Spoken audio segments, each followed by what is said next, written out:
আমরা অনেকবার লোকের থেকে এই কথা শুনেছি, জীবনে যখনই ধন অর্জন করবে বাঁচিয়ে রাখবে। কি হয়, কঠিন পরিস্থিতিতে আপনার খারাপ সময় তা আপনার কাজে আসে। কিন্তু এই কথা কি 100% সত্যি? ভাবুন, এই সমস্ত ধন যে আপনি অর্জন করেছেন তা কি আপনাকে সুস্বাস্থ্য দিতে পারবে? এই সমস্ত ধন কি আপনাকে সুখ এনে দিতে পারবে? পারবে না, তাই না? চলুন আমি আপনাকে একটা কথা বলি। পরমেশ্বর, ঈশ্বর, যদি ঈশ্বরের উপর আপনি বিশ্বাস রাখেন, সর্বদাই ভালো কাজ করেন, সবার মধ্যে প্রেম ছড়িয়ে দেন আর সবার জন্য শুধু ও শুধুমাত্র শুভকামনা করেন, তাহলে আপনার সাথে কখনো কোনো খারাপ হতে পারে না। তাই সময় বদলান, সময় বদলানোর উপকরণ নয়। আর ভালোবেসে বলুন রাধা রাধা। এই পাখিরা সত্যি খুব সুন্দর, আমার খুব ভালো লাগে। আপনি নিশ্চয়ই শুনে থাকবেন যে কিছু পাখির কাছে ডানা অবশ্যই থাকে, কিন্তু উড়তে পারে না। তারা চায় উঁচু আকাশে উড়ে বেড়াতে এবং মেঘেদের সাথে কথা বলতে, করতেই পারে না। এবার এই সংসারেও পাওয়া যায় ঘুড়িও। এদের মধ্যে না জীবন আছে, না প্রাণ আছে, আর না আছে ডানা, কিন্তু এরা আকাশের সাথে কথা বলে, হাওয়ার বেগের সাথে কথা বলে, আনন্দ করে, উৎফুল্ল হয়ে ওঠে। আকাশে জীবনের কিছু মুহূর্ত কাটায়। তার কারণ কি হতে পারে? কারণ হলো সুতো। এই সুতো যদি সঠিক হাতে থাকে, তাহলে এই কাগজের তৈরি ঘুড়িও আকাশের উচ্চতায় উড়ে বেড়াতে পারে। এবার এই সুতো আসলে কি? এই সুতো হলো আসলে ভালোবাসা, এই সুতো হলো আসলে বিশ্বাসের। আর এটা আপনি দিয়ে থাকেন তাদের হাতে যাদের আপনি বিশ্বাস করেন, যাদের আপনি নিজের সর্বস্ব দিয়ে দেন। ভেবে দেখুন, এই ভালোবাসা আর বিশ্বাসের সুতো আপনি যদি সঠিক মানুষের হাতে দিয়ে দেন, তাহলে আপনি অনেক উচ্চতায় উঠতে পারবেন, আকাশের উচ্চতায় উড়ে বেড়াতে পারবেন, মেঘের সাথে কথা বলতে পারবেন, পাখিদের মতো উড়তে পারবেন, যা ইচ্ছে তাই করতে পারবেন। শুধু এই মানুষ সঠিক হতে হবে, এমন একজন মানুষ যার মনে আপনার জন্য ভালোবাসা রয়েছে, এমন এক মানুষ যার মনে কোনো স্বার্থ নেই, যিনি পরোপকারী, এমন একজন ব্যক্তি যিনি আপনার অস্তিত্বকে বাইরে নিয়ে আসতে পারবেন, তাকে উজ্জ্বল করে তুলবেন।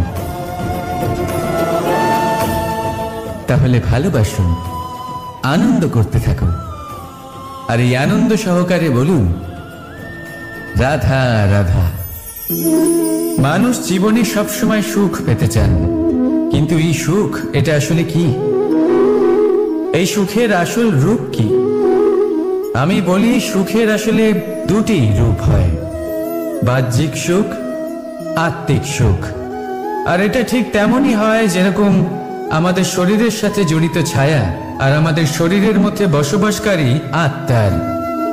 যদি ছায়ার কথা ভেবে দেখেন, তাহলে বুঝতে পারবেন আমাদের শোবার সময় ভোরবেলা এই ছায়া অনেক বড় হয়ে যায়। যখনই সূর্য মাথার উপরে চলে আসে, তার তাপ বেড়ে যায়, তখন এই ছায়া ছোট হয়ে যায়। আর যেই অন্ধকার নেমে আসে, এই ছায়া আপনার সঙ্গ ত্যাগ করে। এরকমই হয় বাহ্যিক সুখ। আর এবার কথা বলি আমাদের শরীরের মধ্যে বসবাসকারী এই আত্মা। এই আত্মা কখনো আমাদের সঙ্গ ত্যাগ করে না, সব সময় আমাদের সাথে জড়িয়ে থাকে। এরকমই হয় আত্মিক সুখ, যা সব সময় আমাদের সাথে থাকে। আত্মিক সুখ কারো সেবা করে, আত্মিক সুখ কাউকে সাহায্য করে, আত্মিক সুখ প্রেম বোধের, যা কখনো আমাদের সঙ্গ ত্যাগ করে না। সেখানে বাহ্যিক সুখ, যতক্ষণ আপনি সম্পন্ন কিছু মানুষ এবং সুবিধার সাথে আছে, এই বাহ্যিক সুখ আপনার সাথে থাকবে। সম্পন্নতা চলে গেলে, মানুষজন চলে গেলে, সুখ সুবিধা চলে গেলে, বাহ্যিক সুখও চলে যায়।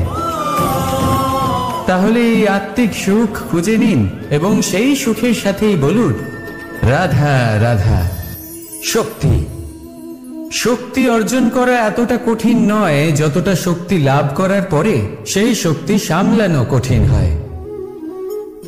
কারণ যেই মানুষ শক্তি লাভ করে তার মনে গর্ববোধ জন্মায়, জন্মায় অহংকার, জন্মায় জেদ। তাই শক্তি প্রাপ্ত করার সাথে বিনম্র থাকাও অত্যন্ত আবশ্যক। আর এটা আমাদের শেখা উচিত বৃক্ষের থেকে। বৃক্ষ যা আমাদের ফল দেয়, বৃক্ষ যা যত ফল দেয় ততটাই ঝুঁকে যায়। আমরা পাথর মারি ওই বৃক্ষের থেকে ফল প্রাপ্ত করার জন্য। সেই পাথরের মার সহ্য করেও বৃক্ষ আমাদের ফল দেয়। কোনো গর্ববোধ নেই, কোনো অহংকার বোধ নেই। আর সেই জন্য এই বৃক্ষের পুজো করা হয়। এটাই হলো মাহাত্ম্য শক্তির সাথে বিনম্রতা। যদি এই শক্তি সৃজন করে থাকে, সাহায্য করে থাকে, সম্বল হয়ে থাকে, তবেই সেই শক্তি উপযুক্ত। আর নয়তো সেই শক্তি একদিন আপনাকে আসক্ত অবশ্যই করবে। তাহলে শক্তি অবশ্যই অর্জন করুন, কিন্তু তার সাথে সেই শক্তি সামলানোর মতো বিবেকও আপনাকে অবশ্যই জাগ্রত করতে হবে। তাহলে আসুন আমার সাথে ভালোবেসে বলুন রাধা রাধা। অনেক সময় এমন হয় যখন মানুষ আমাদের সত্যকে অস্বীকার করতে থাকেন আর মানুষের মিথ্যে কথাগুলিকে গ্রহণ করেন, তাও আবার অত্যন্ত সহজে। তখন আমাদের খুব দুঃখ হয়, বড়ই ক্রোধ হয় মানুষের এই মানসিকতা নিয়ে। কিন্তু এটা জানা অত্যন্ত গুরুত্বপূর্ণ যে এমন কেন হয়। কারণটা কি আপনি? আপনারই কি কোনো দোষ রয়েছে? কখনোই নয়।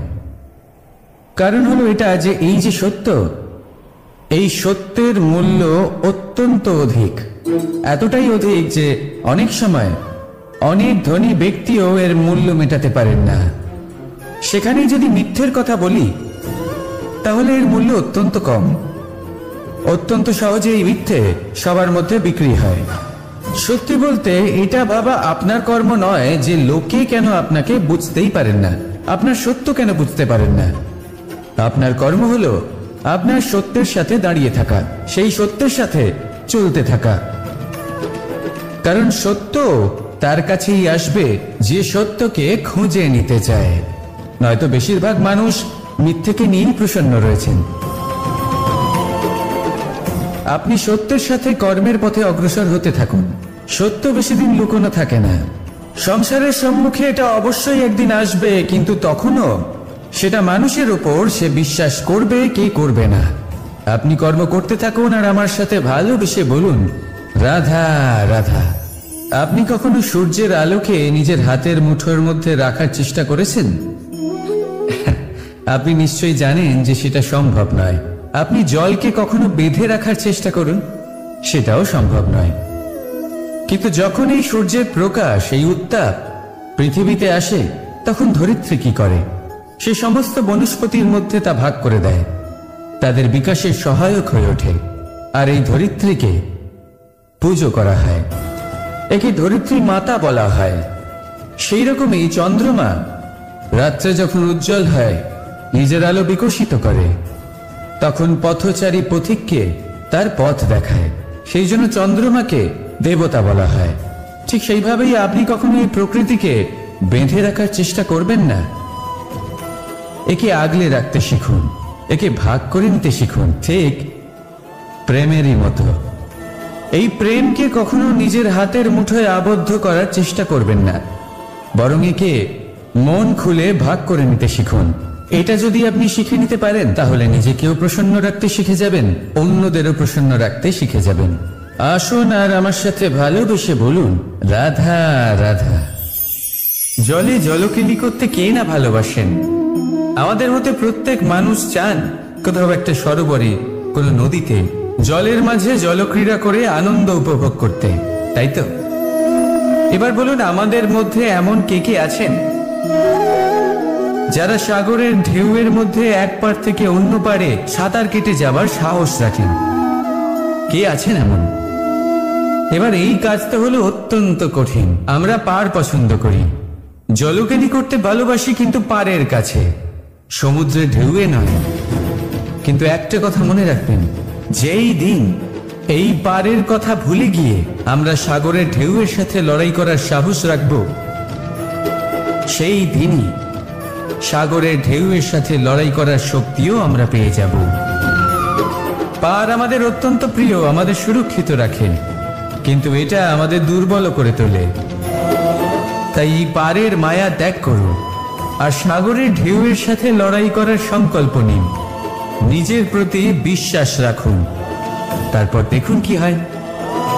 সফলতার শিখরে আপনার এই জীবন পৌঁছবে আর ভালোবেসে বলবে, রাধা রাধা। প্রেম সমগ্র ব্রহ্মাণ্ডের সব থেকে কঠিন যাত্রা প্রেমেরই হয়, আর হবে নাই বা কেন? যা সমগ্র সংসারের শক্তি রূপে বয়ে চলেছে, সেই পথে যাত্রা সহজ কিভাবে হতে পারে? এবার এই যাত্রা শুধুমাত্র নায়ক বা নায়িকার মধ্যেই হয় না, এই যাত্রার মধ্যে দিয়ে সবাইকেই যেতে হয় যারা ভালোবাসেন। সেই মানুষকে ধাক্কা খেতে হয়, বাধা বিপত্তির সম্মুখীন হতে হয়, কাঁটা সহ্য করতে হয়, আর এটাই হয়ে থাকে। আর এই যে ভালোবাসা, যা যে কারোর মধ্যে হতে পারে, যেমন মা এবং সন্তান, তাদের ভালোবাসা, যেমন মা দেবকী এবং মা যশোদা আমাকে ভালোবাসেন, তাদের সেই ভালোবাসার যাত্রা। যেমন রাধা, রুক্মিণী, এদের ভালোবাসার যাত্রা। যেমন দুই পুরুষের মধ্যে বন্ধুত্বের ভালোবাসার যাত্রা। যেমন সুদামা। আপনাকে ভালোবাসার বিষয়ে একটা অত্যন্ত গুরুত্বপূর্ণ কথা বলে দিই। ভালোবাসা প্রথমে আপনাকে নিজের নৌকায় পরখ করে নেয়, তারপর প্রেমের যাত্রাপথে আপনাকে কষ্ট দেয়, তারপরে লক্ষ্যে আপনাকে পৌঁছে দেয়। এবার একজন সখার তার সখার সাথে ভালোবাসার এই যাত্রা শুরু হতে চলেছে। রাধা রাধা। প্রতীক্ষা, প্রয়াস, এই দুই জীবনের অভিন্ন অঙ্গ। দেখতে গেলে আমরা জীবনে কারোর না কারোর প্রতীক্ষা অবশ্যই করি। সে কোনো ব্যক্তি হোক বা সময় হোক বা কোনো ভাবনা, সবকিছুই হতে পারে। আর দেখতে গেলে সব সময় কেউ না কেউ কিছু প্রয়াসও করে চলেছে। যেমন সাফল্য আসার প্রতীক্ষা, বিফলতা যাতে না আসে তার জন্য প্রয়াস, সুখ আসার প্রতীক্ষা, দুঃখ যাতে না আসে তার জন্য প্রয়াস। এবার প্রতীক্ষা আর প্রয়াসের মধ্যে এক ঘনিষ্ঠ সম্পর্ক রয়েছে, আর তা হলো যিনি প্রতীক্ষা করেন তিনি ঠিক তাই পান যা একজন প্রয়াস করা ব্যক্তি পেছনে ফেলে আসে। তাই প্রতীক্ষা নয়, প্রয়াস করুন। এই প্রয়াসের মধ্যে এই সুখের চাবিকাঠি রয়েছে। রাধা রাধা। কখনো কোনো বাচ্চাকে দেখেছেন? কত কিছু ঘটতে থাকে তার জীবনে, শৈশব থেকে বেড়ে ওঠা অবধি অসংখ্য অনুভূতি অনুভব করে সে। কখনো পড়ে যায়, কখনো আহত হয়, কখনো জ্ঞান লাভ করে, কখনো কষ্ট সহ্য করে, তো কখনো আনন্দ উপভোগ করে। কিন্তু মনে রাখে সে শুধুমাত্র আনন্দের মুহূর্তগুলি। এবার শুধু একবার আপনার জীবনের প্রারম্ভের দিকে তাকিয়ে দেখুন, আপনার শৈশবে তাকিয়ে দেখুন। আপনি দেখবেন বেশিরভাগ যেসব স্মৃতি আপনার মনে আছে সেগুলি সমস্ত ভালো মুহূর্তে, খারাপ মুহূর্তের নয়। সেই জন্য শৈশব সব থেকে সুখী হয়, এতে নিশ্চিন্ত থাকা যায়। সেই জন্য আজ আপনি যতই বড় হয়ে উঠুন না কেন, খারাপ স্মৃতি, খারাপ ঘটনা সব ভুলে যাওয়ার চেষ্টা করুন। একবার খারাপ ঘটনা ভুলে যাওয়ার অনুভূতি আপনার হয়ে গেলে তখন মনে রাখবেন, যতই কঠিন পরিস্থিতির মুখোমুখি আপনাকে হতে হোক, তার মোকাবিলা করতে আপনি সক্ষম। রাধা রাধা। মানুষ যখন জন্ম নেয় তখন তার সাথে তার জিহ্বাও জন্ম নেয়। কিছু বছর পরে তার দাঁতও ওঠে, আর বৃদ্ধ অবস্থায় এই দাঁত তার সঙ্গ ছেড়ে চলে যায়। কিন্তু জিহ্বা তখনও সঙ্গ দেয়, কারণ দাঁত কঠোর হয় কিন্তু জিহ্বা কোমল হয়। ঠিক সেরকমই আপনি আপনার অস্তিত্ব বেশি সময় অবধি অক্ষুণ্ণ রাখতে চাইলে আপনাকে জিহ্বার মতো কোমল আর নমনীয় হতে হবে, যাতে যেমনই পরিস্থিতি আপনার সম্মুখে আসুক, চড়াই আসুক বা উতরাই, দুঃখ আসুক অথবা সুখ, ক্ষতি হোক বা লাভই হোক, আপনার অস্তিত্ব যেন না ক্ষুণ্ণ হয়। কঠোর হওয়ার ফলে আপনার ভেঙে পড়ার সম্ভাবনা অনেক বেড়ে যায়। সমস্যা যেমনই হোক, দুঃখ আসুক অথবা সুখ, কোমলতার সাথে সাহসের সাথে তার সম্মুখীন হন। রাধা রাধা। মানুষের স্বভাব হলো অর্জন করা, সংগ্রহ করা, তা সেটা ধনই হোক, বন্ধন হোক, সম্বন্ধই হোক বা হোক প্রসন্নতা। কিন্তু আপনি কি কখনো ভেবে দেখেছেন নিয়তি এই সংগ্রহ করার প্রবৃত্তি মানুষকে কেন দিয়েছে? একটা বীজ থেকে গাছ জন্ম নেয়, আর তারপর সেই গাছ ফলে ভরে ওঠে। কেন? যাতে গাছ সেটা নিজে খেতে পারে? না, বরং এই জন্য যাতে সে ক্ষুধার্তদের খাবার দিতে পারে। এবার আপনি জিজ্ঞেস করবেন যে এতে গাছের কি লাভ? লাভ আছে, কারণ যে বন্টন করে তার ভাড়া শূন্য হয়। যে ফল জীবেরা খায় তার বীজকে প্রকৃতিতে তারা ছড়িয়ে দেয়, আর সেই বীজ থেকে জন্ম নেয় নতুন গাছ। তার জাতি, তার গুণ, তার মিষ্টতা অমর হয়ে যায়। এই জন্য মনে রাখবেন, ধনী হতে গেলে একটু একটু করে সংগ্রহ করতে হয়, কিন্তু অমর হতে গেলে একটু একটু করে বন্টন করতে হয়। রাধা রাধা। এই সংসারে সব থেকে বড় শক্তি কি? এবার আপনাদের মধ্যে কেউ বলবে অস্ত্র, কেউ বলবে শাস্ত্র, আবার কেউ বলবে বুদ্ধি, তো কেউ বলবে বল। কিন্তু এই সব অসম্পূর্ণ। সংসারে সব থেকে বড় শক্তি হল বন্ধুত্ব। যদি প্রকৃত বন্ধুত্ব পেয়ে যায়, সেটাই সব থেকে বড় ধন। যখন কঠিন সময় আসবে, তখন এই বন্ধুত্বই অস্ত্র হয়ে উঠবে। যদি পথ হারিয়ে যায়, তখন বন্ধুত্বই শাস্ত্র হয়ে পথ দেখাবে। ষড়যন্ত্রে ফেসে গেলে বুদ্ধি হয়ে তার থেকে উদ্ধার করবে, আর একা হয়ে গেলে মমতা হয়ে আপনার সঙ্গ দেবে। তো সংসারে কিছু অর্জন করতে হলে ধন নয়, বন্ধুত্ব অর্জন করুন। আর মনে রাখবেন, যদি এই সংসারে বন্ধুত্ব করাই আপনার সব থেকে বড় দুর্বলতা, তাহলে আপনি এই সংসারের সব থেকে শক্তিশালী প্রাণী। রাধা রাধা। যবে থেকে মনুষ্য জাতি অস্তিত্বে এসেছে, তবে থেকে যুদ্ধ অস্তিত্বে এসেছে।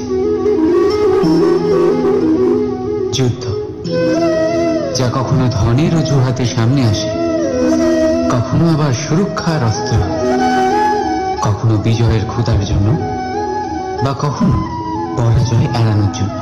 কিন্তু বাস্তব হলো এই যে যদি আপনাকে সামনে এগোতে হয়, তাহলে বাধার সাথে আপনাকে যুদ্ধ করতেই হবে। কিন্তু যুদ্ধের জন্য প্রস্তুত থাকাটা এতটা জরুরি নয়, যতটা হচ্ছে এটা বোঝা যে যুদ্ধ কখন এড়িয়ে যাওয়া যায়। সব থেকে সফল যুদ্ধ সেটাই যেটা কখনো লড়াই হয়নি। আপনি যুদ্ধে বিজয়ী হয়ে নিজের মান সম্মান বাড়িয়ে নেবেন, কিন্তু আপনার শক্তি হারাবেন। তাই যতটা সম্ভব যুদ্ধ এড়িয়ে চলুন, শক্তিকে সঞ্চয় করুন, যাতে যখন এই যুদ্ধ ধর্ম হয়ে সামনে আসবে, তখন আপনি পুরো শক্তি দিয়ে লড়তে পারবেন। রাধা রাধা। মন বড়ই বিচিত্র সৃষ্টি। এই মন শরীরের কোন স্থানে অবস্থিত কেউ জানে না, কিন্তু সম্পূর্ণ শরীর এই মনের ইচ্ছে পূরণ করার জন্য প্রয়াস করতেই থাকে। এখন যদি কিছু খেতে ইচ্ছে করে, তাহলে মানুষ তার সমস্ত শক্তি লাগিয়ে এই খিদে মেটাবার প্রয়াস করতে থাকে।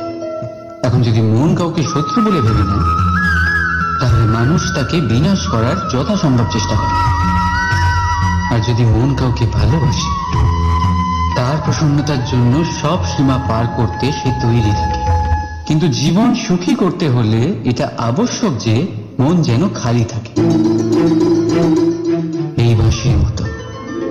ভেতরে কিচ্ছু নেই, না সুর আছে না তাল, তবেই ফু দিলে স্বর বেরোয় এর থেকে। একইভাবে নিজের মনকে ভাবনামুক্ত রাখা অতি আবশ্যক। মনে রাখবেন, মনের মধ্যে যদি কিছু ভরে রাখে, তাহলে মন ভরে বাঁচতে পারবেন না। রাধা রাধা। আমরা অনেকবার লোকের থেকে এই কথা শুনেছি, জীবনে যখনই ধন অর্জন করবে বাঁচিয়ে রাখবে। কি হয়, কঠিন পরিস্থিতিতে আপনার খারাপ সময় তা আপনার কাজে আসে। কিন্তু এই কথা কি 100% সত্যি? ভাবুন, এই সমস্ত ধন যে আপনি অর্জন করেছেন তা কি আপনাকে সুস্বাস্থ্য দিতে পারবে? এই সমস্ত ধন কি আপনাকে সুখ এনে দিতে পারবে? পারবে না, তাই না? চলুন আমি আপনাকে একটা কথা বলি। পরমেশ্বর, ঈশ্বর, যদি এই ঈশ্বরের উপর আপনি বিশ্বাস রাখেন, সর্বদাই ভালো কাজ করেন, সবার মধ্যে প্রেম ছড়িয়ে দেন, আর সবার জন্য শুধু ও শুধুমাত্র শুভকামনা করেন, তাহলে আপনার সাথে কখনো কোনো খারাপ হতে পারে না। তাই সময় বদলান, সময় বদলানোর উপকরণ নয়। আর ভালোবেসে বলুন রাধা রাধা। এই পাখিরা সত্যি খুব সুন্দর, আমার খুব ভালো লাগে। আপনি নিশ্চয়ই শুনে থাকবেন যে কিছু পাখির কাছে ডানা অবশ্যই থাকে, কিন্তু উড়তে পারে না। তারা চায় উঁচু আকাশে উড়ে বেড়াতে এবং মেঘেদের সাথে কথা বলতে, করতেই পারে না। এবার এই সংসারেও পাওয়া যায় ঘুড়িও। এদের মধ্যে না জীবন আছে, না প্রাণ আছে, আর না আছে ডানা। কিন্তু এরা আকাশের সাথে কথা বলে, হাওয়ার বেগের সাথে কথা বলে, আনন্দ করে, উৎফুল্ল হয়ে ওঠে। আকাশে জীবনের কিছু মুহূর্ত কাটায়। তার কারণ কি হতে পারে? কারণ হলো সুতো। এই সুতো যদি সঠিক হাতে থাকে, তাহলে এই কাগজের তৈরি ঘুড়িও আকাশের উচ্চতায় উড়ে বেড়াতে পারে। এবার এই সুতো আসলে কি? এই সুতো হলো আসলে ভালোবাসা। এই সুতো হলো আসলে বিশ্বাসের। আর এটা আপনি দিয়ে থাকেন তাদের হাতে যাদের আপনি বিশ্বাস করেন, যাদের আপনি নিজের সর্বস্ব দিয়ে দেন। ভেবে দেখুন, এই ভালোবাসা আর বিশ্বাসের সুতো আপনি যদি সঠিক মানুষের হাতে দিয়ে দেন, তাহলে আপনি অনেক উচ্চতায় উঠতে পারবেন, আকাশের উচ্চতায় উড়ে বেড়াতে পারবেন, মেঘের সাথে কথা বলতে পারবেন, পাখিদের মতো উঠতে পারবেন, যা ইচ্ছে তাই করতে পারবেন। শুধু এই মানুষ সঠিক হতে হবে, এমন একজন মানুষ যার মনে আপনার জন্য ভালোবাসা রয়েছে, এমন এক মানুষ যার মনে কোনো স্বার্থ নেই, যিনি পরোপকারী, এমন একজন ব্যক্তি যিনি আপনার অস্তিত্বকে বাইরে নিয়ে আসতে পারবেন, তাকে উজ্জ্বল করে তুলবেন। তাহলে ভালোবাসুন, আনন্দ করতে থাকুন, আর এই আনন্দ সহকারে বলুন রাধা রাধা। মানুষ জীবনে সবসময় সুখ পেতে চান, কিন্তু এই সুখ এটা আসলে কি? এই সুখের আসল রূপ কি? আমি বলি, সুখের আসলে দুটি রূপ হয়, বাহ্যিক সুখ, আত্মিক সুখ। আর এটা ঠিক তেমনই হয় যেরকম আমাদের শরীরের সাথে জড়িত ছায়া আর আমাদের শরীরের মধ্যে বসবাসকারী আত্মার। যদি ছায়ার কথা ভেবে দেখেন, তাহলে বুঝতে পারবেন আমাদের শোবার সময় ভোরবেলা এই ছায়া অনেক বড় হয়ে যায়, যখনই সূর্য মাথার উপরে চলে আসে তার তাপ বেড়ে যায়, তখন এই ছায়া ছোট হয়ে যায়। আর যেই অন্ধকার নেমে আসে এই ছায়া আপনার সঙ্গ ত্যাগ করে। এরকমই হয় বাহ্যিক সুখ। আর এবার কথা বলি আমাদের শরীরের মধ্যে বসবাসকারী এই আত্মা। এই আত্মা কখনো আমাদের সঙ্গ ত্যাগ করে না, সব সময় আমাদের সাথে জড়িয়ে থাকে। এরকমই হয় আত্মিক সুখ, যা সব সময় আমাদের সাথে থাকে। আত্মিক সুখ কারো সেবা করে, আত্মিক সুখ কাউকে সাহায্য করে, আত্মিক সুখ প্রেম বোধে, যা কখনো আমাদের সঙ্গ ত্যাগ করে না। সেখানে বাহ্যিক সুখ, যতক্ষণ আপনি সম্পন্ন কিছু মানুষ এবং সুবিধার সাথে আছে, এই বাহ্যিক সুখ আপনার সাথে থাকবে। সম্পন্নতা চলে গেলে, মানুষজন চলে গেলে, সুখ সুবিধা চলে গেলে বাহ্যিক সুখও চলে যায়। তাহলে এই আত্মিক সুখ খুঁজে নিন এবং সেই সুখের সাথেই বলুন রাধা রাধা। শক্তি, শক্তি অর্জন করা এতটা কঠিন নয় যতটা শক্তি লাভ করার পরে সেই শক্তি সামলানো কঠিন হয়। কারণ যেই মানুষ শক্তি লাভ করে তার মনে গর্ববোধ জন্মায়, জন্মায় অহংকার, জন্মায় জেদ। তাই শক্তি প্রাপ্ত করার সাথে বিনম্র থাকাও অত্যন্ত আবশ্যক। আর এটা আমাদের শেখা উচিত বৃক্ষের থেকে। বৃক্ষ যা আমাদের ফল দেয়, বৃক্ষ যা যত ফল দেয় ততটাই ঝুঁকে যায়। আমরা পাথর মারি ওই বৃক্ষের থেকে ফল প্রাপ্ত করার জন্য। সেই পাথরের মার সহ্য করেও বৃক্ষ আমাদের ফল দেয়। কোনো গর্ববোধ নেই, কোনো অহংকার বোধ নেই। আর সেই জন্য এই বৃক্ষের পুজো করা হয়। এটাই হলো মাহাত্ম্য শক্তির সাথে বিনম্রতার। যদি এই শক্তি সৃজন করে থাকে, সাহায্য করে থাকে, সম্বল হয়ে থাকে, তবেই সেই শক্তি উপযুক্ত। আর নয়তো সেই শক্তি একদিন আপনাকে আসক্ত অবশ্যই করবে।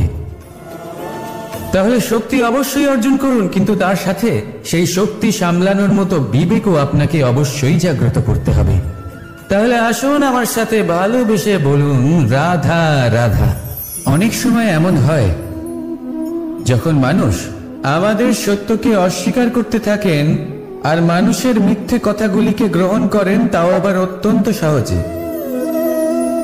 তখন আমাদের খুব দুঃখ হয়, বড়ই ক্রোধ হয় মানুষের এই মানসিকতা নিয়ে। কিন্তু এটা জানা অত্যন্ত গুরুত্বপূর্ণ যে এমন কেন হয়। কারণটা কি আপনি? আপনারই কি কোনো দোষ রয়েছে? কখনোই নয়। কারণ হলো এটা যে এই যে সত্য, এই সত্যের মূল্য অত্যন্ত অধিক। এতটাই অধিক যে অনেক সময় অনেক ধনী ব্যক্তিও এর মূল্য মেটাতে পারেন না। সেখানে যদি মিথ্যের কথা বলি তাহলে এর মূল্য অত্যন্ত কম। অত্যন্ত সহজে এই মিথ্যে সবার মধ্যে বিক্রি হয়। সত্যি বলতে এটা ভাবা আপনার কর্ম নয় যে লোকে কেন আপনাকে বুঝতেই পারেন না, আপনার সত্য কেন বুঝতে পারেন না।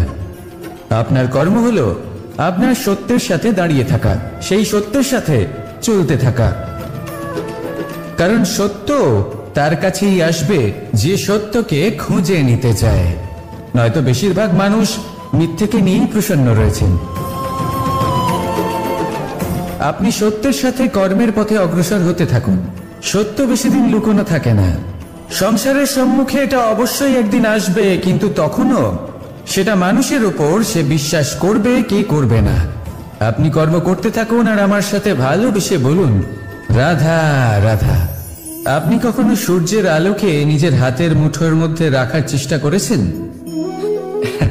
আপনি নিশ্চয়ই জানেন যে সেটা সম্ভব নয়। আপনি জলকে কখনো বেঁধে রাখার চেষ্টা করুন, সেটাও সম্ভব নয়। কিন্তু যখন এই সূর্যের প্রকাশ, এই উত্তাপ পৃথিবীতে আসে, তখন ধরিত্রী কি করে?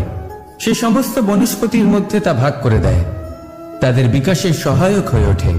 আর এই ধরিত্রীকে পুজো করা হয়, একে ধরিত্রী মাতা বলা হয়। সেই রকমই চন্দ্রমা রাত্রে যখন উজ্জ্বল হয়, নিজের আলো বিকশিত করে, তখন পথচারী পথিককে তার পথ দেখায়। সেই জন্য চন্দ্রমাকে দেবতা বলা হয়। ঠিক সেইভাবেই আপনি কখনো এই প্রকৃতিকে বেঁধে রাখার চেষ্টা করবেন না। একে আগলে রাখতে শিখুন, একে ভাগ করে নিতে শিখুন, ঠিক প্রেমেরই মতো। এই প্রেমকে কখনো নিজের হাতের মুঠোয় আবদ্ধ করার চেষ্টা করবেন না, বরং একে মন খুলে ভাগ করে নিতে শিখুন। এটা যদি আপনি শিখে নিতে পারেন, তাহলে নিজেকেও প্রসন্ন রাখতে শিখে যাবেন, অন্যদেরও প্রসন্ন রাখতে শিখে যাবেন। আসুন আর আমার সাথে ভালোবেসে বলুন, রাধা রাধা।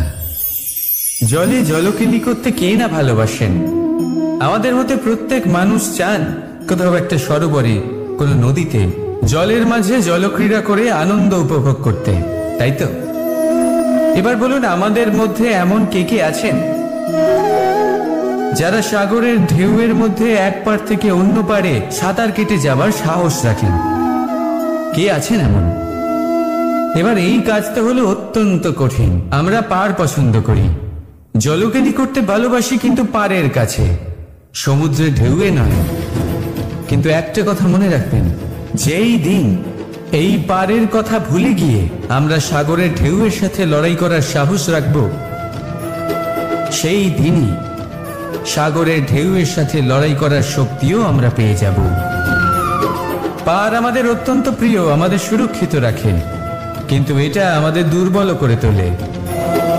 তাই এই পারের মায়া ত্যাগ করুন আর সাগরের ঢেউয়ের সাথে লড়াই করার সংকল্প নিন। নিজের প্রতি বিশ্বাস রাখুন, তারপর দেখুন কি হয়।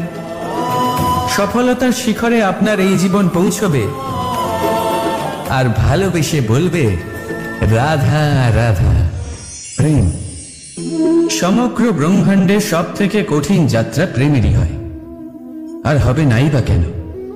যা সমগ্র সংসারে শক্তি রূপে বয়ে চলেছে, সেই পথে যাত্রা সহজ কিভাবে হতে পারে? এবার এই যাত্রা শুধুমাত্র নায়ক বা নায়িকার মধ্যেই হয় না, এই যাত্রার মধ্যে দিয়ে সবাইকেই যেতে হয় যারা ভালোবাসেন। সেই মানুষকে ধাক্কা খেতে হয়, বাধা বিপত্তির সম্মুখীন হতে হয়, কাঁটা সহ্য করতে হয়, আর এটাই হয়ে থাকে। আর এই যে ভালোবাসা, যা যে কারোর মধ্যে হতে পারে, যেমন মা এবং সন্তান, তাদের ভালোবাসা, যেমন মা দেবকী এবং মা যশোদা আমাকে ভালোবাসেন, তাদের সেই ভালোবাসার যাত্রা। যেমন রাধা, রুক্মিণী, এদের ভালোবাসার যাত্রা।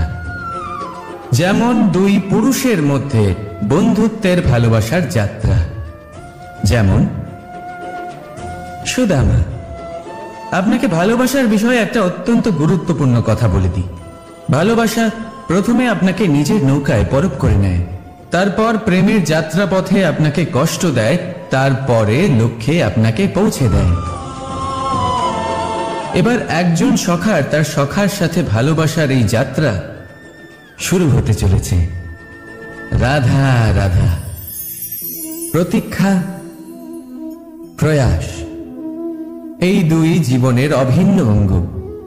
দেখতে গেলে আমরা জীবনে কারোর না কারোর প্রতীক্ষা অবশ্যই করি। সে কোনো ব্যক্তি হোক বা সময় হোক বা কোনো ভাবনা, সবকিছুই হতে পারে।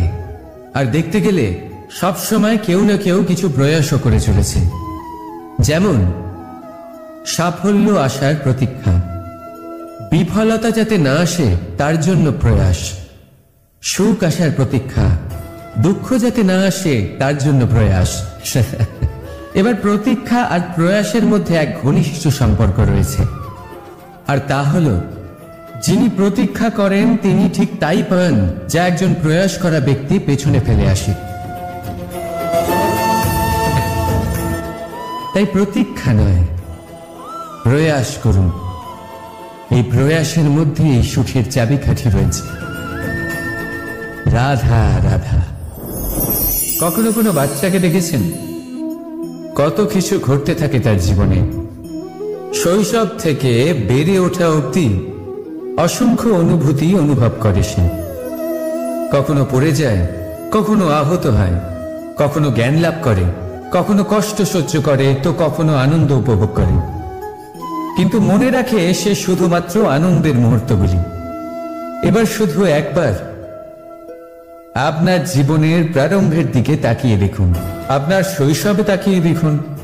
আপনি দেখবেন বেশিরভাগ যেসব স্মৃতি আপনার মনে আছে, সেগুলি সমস্ত ভালো মুহূর্তে, খারাপ মুহূর্তের নয়। সেই জন্য শৈশব সব থেকে সুখী হয়, এতে নিশ্চিন্ত থাকা যায়। সেই জন্য আজ আপনি যতই বড় হয়ে উঠুন না কেন, খারাপ স্মৃতি, খারাপ ঘটনা সব ভুলে যাওয়ার চেষ্টা করুন। একবার খারাপ ঘটনা ভুলে যাওয়ার অনুভূতি আপনার হয়ে গেলে তখন মনে রাখবেন, যতই কঠিন পরিস্থিতির মুখোমুখি আপনাকে হতে হোক, তার মোকাবিলা করতে আপনি সক্ষম। রাধা রাধা। মানুষ যখন জন্ম নেয় তখন তার সাথে তার জিহ্বাও জন্ম নেয়। কিছু বছর পরে তার দাঁতও ওঠে, আর বৃদ্ধ অবস্থায় এই দাঁত তার সঙ্গ ছেড়ে চলে যায়। কিন্তু জিহ্বা তখনও সঙ্গ দেয়, কারণ দাঁত কঠোর হয় কিন্তু জিহ্বা কোমল হয়। ঠিক সেরকমই আপনি আপনার অস্তিত্ব বেশি সময় অবধি অক্ষুণ্ণ রাখতে চাইলে আপনাকে জিহ্বার মতো কোমল আর নমনীয় হতে হবে, যাতে যেমনই পরিস্থিতি আপনার সম্মুখে আসুক, চড়াই আসুক বা উতরাই, দুঃখ আসুক অথবা সুখ, ক্ষতি হোক বা লাভই হোক, আপনার অস্তিত্ব যেন না ক্ষুণ্ণ হয়। কঠোর হওয়ার ফলে আপনার ভেঙে পড়ার সম্ভাবনা অনেক বেড়ে যায়। সমস্যা যেমনই হোক, দুঃখ আসুক অথবা সুখ, কোমলতার সাথে, সাহসের সাথে তার সম্মুখীন হন। রাধা রাধা।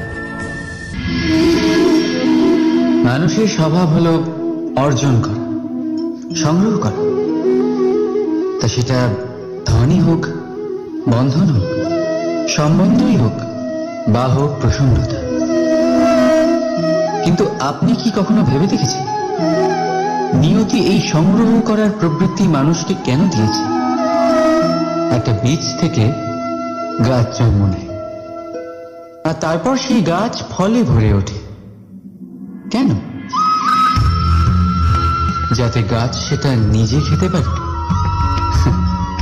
না, বরং এই জন্য যাতে সে ক্ষুধার্তদের খাবার দিতে পারে।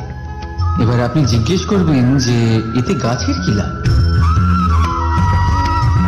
লাভ আছে, কারণ যে বন্টন করে তার ভাড়া শূন্য হয়।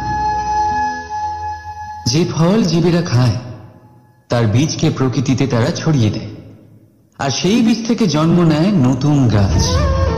তার জাতি, তার গুণ, তার মিষ্টতা অমর হয়ে যায়। এই জন্য মনে রাখবেন, ধনী হতে গেলে একটু একটু করে সংগ্রহ করতে হয়, কিন্তু অমর হতে গেলে একটু একটু করে বন্টন করতে হয়। রাধা রাধা। এই সংসারে সব থেকে বড় শক্তি কি? এবার আপনাদের মধ্যে কেউ বলবে অস্ত্র, কেউ বলবে শাস্ত্র, আবার কেউ বলবে বুদ্ধি, তো কেউ বলবে বল। কিন্তু এই সব অসম্পূর্ণ। সংসারে সব থেকে বড় শক্তি হলো বন্ধুত্ব। যদি প্রকৃত বন্ধুত্ব পেয়ে যায়, সেটাই সব থেকে বড় ধন। যখন কঠিন সময় আসবে, তখন এই বন্ধুত্বই অস্ত্র হয়ে উঠবে। যদি পথ হারিয়ে যায়, তখন বন্ধুত্বই শাস্ত্র হয়ে পথ দেখাবে। ষড়যন্ত্রে ফেসে গেলে বুদ্ধি হয়ে তার থেকে উদ্ধার করবে, আর একা হয়ে গেলে মমতা হয়ে আপনার সঙ্গ দেবে। তো সংসারে কিছু অর্জন করতে হলে ধন নয়, বন্ধুত্ব অর্জন করুন। আর মনে রাখবেন, যদি এই সংসারে বন্ধুত্ব করাই আপনার সব থেকে বড় দুর্বলতা হয়,